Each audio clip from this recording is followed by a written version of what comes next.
Hello friends, in today's video we are going to see what are the linear operators. In the last video we have seen what are the linear vector space and how we can write the vectors in n-dimensional space. Now when we have to operate something on the vector space, we have to have a linear operator or linear operators to operate on the functions or the vectors. So what are the linear operators? In general, any operators are some functions which operate on the vector. Suppose x is a variable and f is one of the function which operates on f and gives some value. So that is called operator. Now the operator which satisfy these two properties are called as linear operator. So we will see what are these two properties.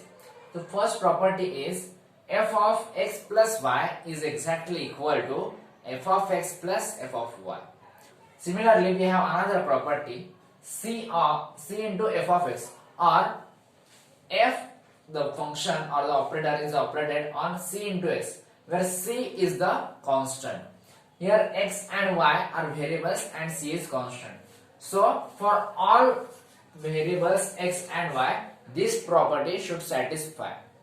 For all x and for all c, so for all constants and for all variables, this property should satisfy in order to say that the operator f in this case is a linear operator. So we will see some examples. Suppose we have simple addition. Okay, we will start with simple addition. Suppose x plus y is one operator. X plus y is just addition operator. Addition is also an operator. In this addition, we cannot check this property because it will be already satisfied, because this is just addition. These are just number. So f is just 1.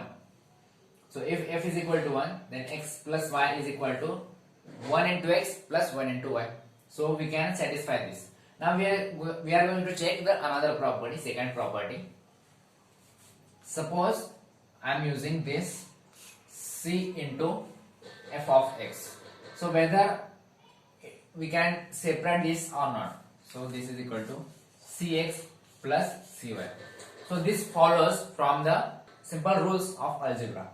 So this addition is, we can say, is a linear operator. If we take multiplication, suppose if we take x into y, this is a multiplication. So instead of x and y, we have to put c into x and c into y.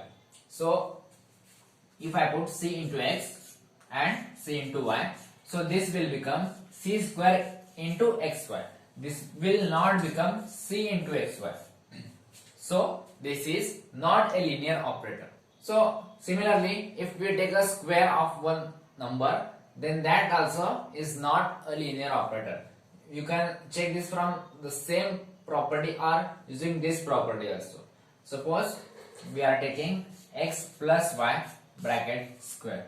So this is not equal to x square plus y square unless x dot y is equal to 0. If this is 0, then this will be satisfied. But in general, square is not a linear operator. Whether the differential operator is linear operator or not, we will check that. Suppose we take d by dx and we will take x1 plus x2. So this is exactly equal to d of dx of x1 plus d of dx of x2. So this follows the first property. Similarly, if we put cx, it satisfies the second property also. If we put c into x, then this will give c into d of dx of x, or instead of x you can put f of x. Using the algebra of differential operators, you can say that differential operator is one of the linear operator. As we have seen earlier, the square is not a linear operator. Square root is also not a linear operator, because we cannot write square root of a plus b, or you can write x plus y, doesn't matter. So you cannot write this as square root of a plus square root of b. You cannot write this, right? So these are not equal. So these are square root or any power except 1 are not linear operators. Only power 1 is linear operator. Second power of the differential operator is also any power of the differential operator is linear operator. So suppose here it is n, here it is n, then also this is a linear operator. So any power of differential operator is linear operator.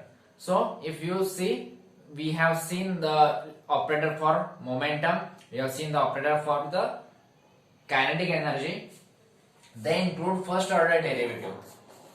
One includes dy by dy x, that was minus I cross dy by dy x, this was p operator. So this includes this operator first derivative, then I h cross dy by dy t, this is kinetic energy operator. This is also derivative, first derivative. This is along t axis, this is along x axis, or x dimension and t dimension.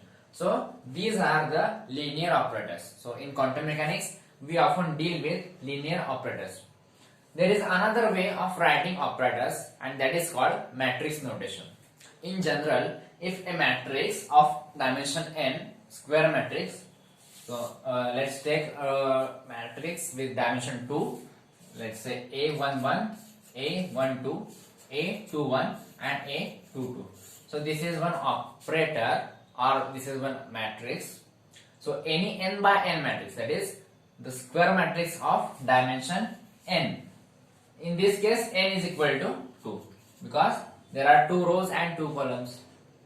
There can be n dimensional matrix. It can be treated as an operator if it operates on a vector, let's say x, y. So vectors will be denoted by the column matrix, or this is also called as column vector. So if this matrix is operated on this, we will get another vector, and this is given by x dash, y dash, or you can write capital X, capital Y, doesn't matter. These are just notations. So the matrices, or in short, we can write this is the matrix, this is operated on the vector r, and it will give r dash. Okay, so this m is also a linear operator. This satisfies these two properties. Suppose we take r1 and r2, then we can write like this: m is operated on r1 plus r2. Then we can write m r1 plus m r2. Similarly, if we multiply this with some constant inside the vector r, that is m into cr, so m is operating on c into r. This is exactly same as the multiplication of c after the operation of m on the r. So both are the same cases. So matrices with n by n order, or square matrix with n order, is called as a linear operator, or the square matrices can be treated as a linear operator.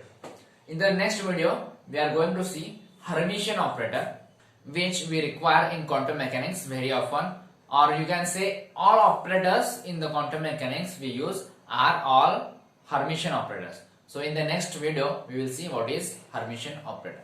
Thank you.